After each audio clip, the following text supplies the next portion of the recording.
بسم اللہ الرحمن الرحیم قل من حرم زینت اللہ التی اخرج لعبادی۔ اس آیت کے اندر تحریمات لغیر اللہ کا بیان ہے، یعنی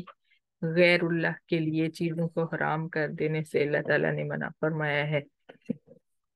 اور اس کی نسبت، اس کا تعلق پچھلی آیات کے ساتھ بھی ہے جن میں ہم نے پڑھا تھا کہ کفار مکہ اپنے اوپر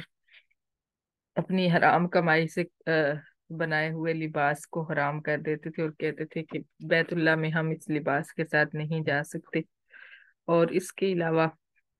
پیچھے ہم کافی ڈیٹیل سے اس کے بارے میں بات کر چکے ہیں کہ اللہ تعالیٰ نے جن چیزوں کو، کھانے پینے کی چیزوں کو حلال فرمایا ہے، کسی پیر کے کہنے پہ یا کسی بھی شخص کے کہنے پہ ان کو بلا جواز ہی حرام کر لینا اپنے اوپر۔ ایک تو ہوتا ہے کہ پرہیز کے لیے روکنا کچھ دیر کے لیے، وہ جائز ہے، لیکن مکمل طور پہ زندگی بھر کے لیے کسی چیز کو حرام کر دینا یہ جائز نہیں ہے۔ اللہ تعالیٰ فرماتے ہیں کہ یہ زینتیں، یہ حلال کھانے میں نے ایمان والوں کے لیے پیدا فرمائے ہیں دنیا کی زندگی کے لیے، اور قیامت کے دن تو صرف اور صرف ایمان والوں کے لیے ہوں گے۔ یعنی دنیا میں تو کافر بھی ان سے فائدہ اٹھا رہے ہیں، لیکن ایمان والوں کا بھی ان پہ حق ہے کہ ایمان والوں کی وجہ سے ہی میں نے پیدا فرمائے ہیں یہ۔ اگر مومن نہ ہوتے دنیا میں تو کافروں کے لیے اللہ تعالیٰ یہ نعمتیں کیوں بناتے؟ تو ایمان والوں کو دنیا کی زندگی گزارنے کے لیے اللہ تعالیٰ نے یہ نعمتیں دی۔ عمدہ عمدہ کھانے، پاکیزہ کھانے اللہ تعالیٰ نے پیدا فرمائے، اور زینتیں، سجاوٹیں، زیورات، لباس، یہ چیزیں اللہ تعالیٰ نے پیدا فرمائی، اور خالصتاً یوم القیامہ، قیامت کے دن یہ چیزیں صرف ایمان والوں کے لیے ہوں گی، وہاں پہ کافروں کا اس میں کوئی حصہ نہیں ہوگا۔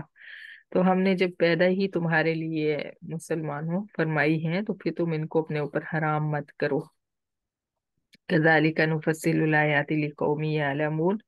ہم اس طرح آیات کو تفصیل سے بیان فرماتے ہیں علم والے لوگوں کے لیے۔ قل انما حرم ربی الفواحش، پھر یہاں پہ کچھ چیزیں جو اللہ تعالیٰ نے حرام فرمائی ہیں ان کا تذکرہ فرمایا کہ ان کو بتا دو گے۔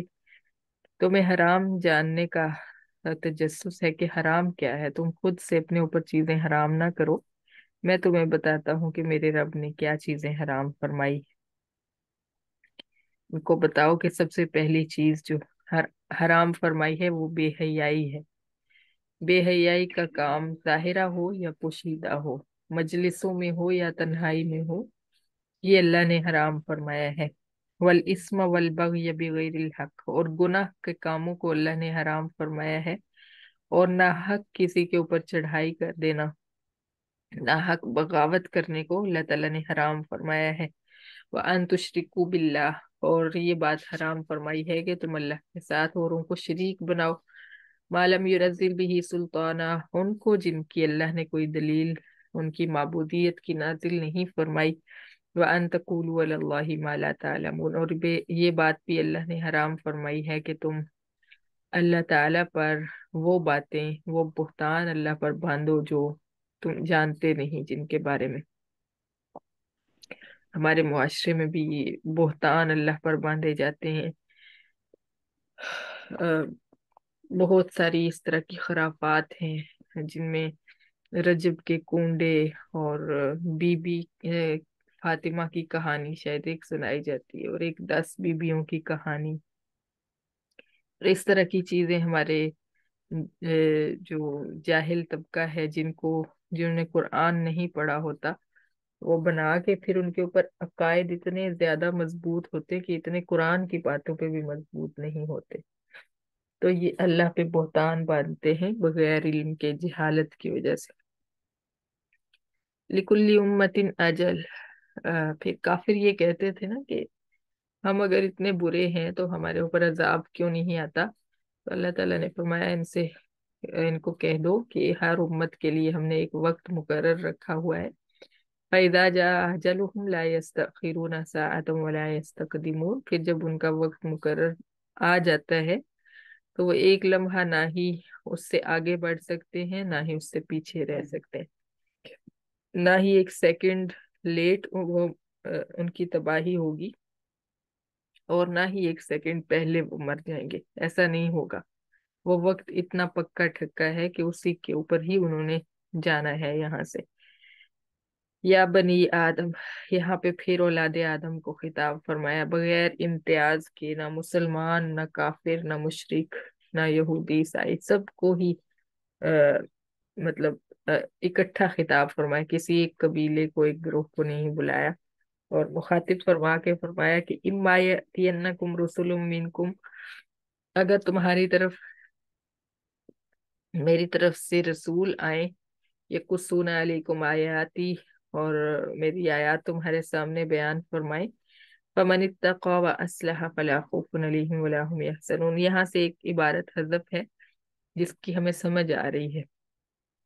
کہ پھر اس پر ایمان لانا، ان کی باتوں کو ماننا، اور پھر اس کا نتیجہ بتایا کہ جو شخص ڈر رہے گا، جو پرہیزگار بن کے زندگی گزارے گا اور نیک اعمال کرے گا، نیک بن کر رہے گا،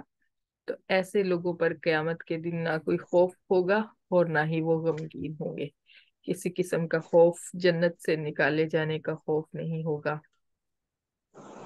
اور دنیا کے سارے غم بھی ان کو بھول جائیں گے۔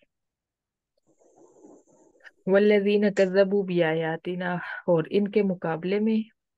اگر ہماری رسولوں کی لائی ہوئی آیات کو جس نے جھٹلایا اور واستکبروا عنہا، اور ان آیات کے سامنے تکبر کیا، اولئک اصحاب النار، یہ لوگ جہنم میں جائیں گے، ہم فیہا خالدون، وہ اس میں ہمیشہ رہیں گے، جنتی جنت میں ہمیشہ رہیں گے، اور جو جہنمی ہے وہ جہنم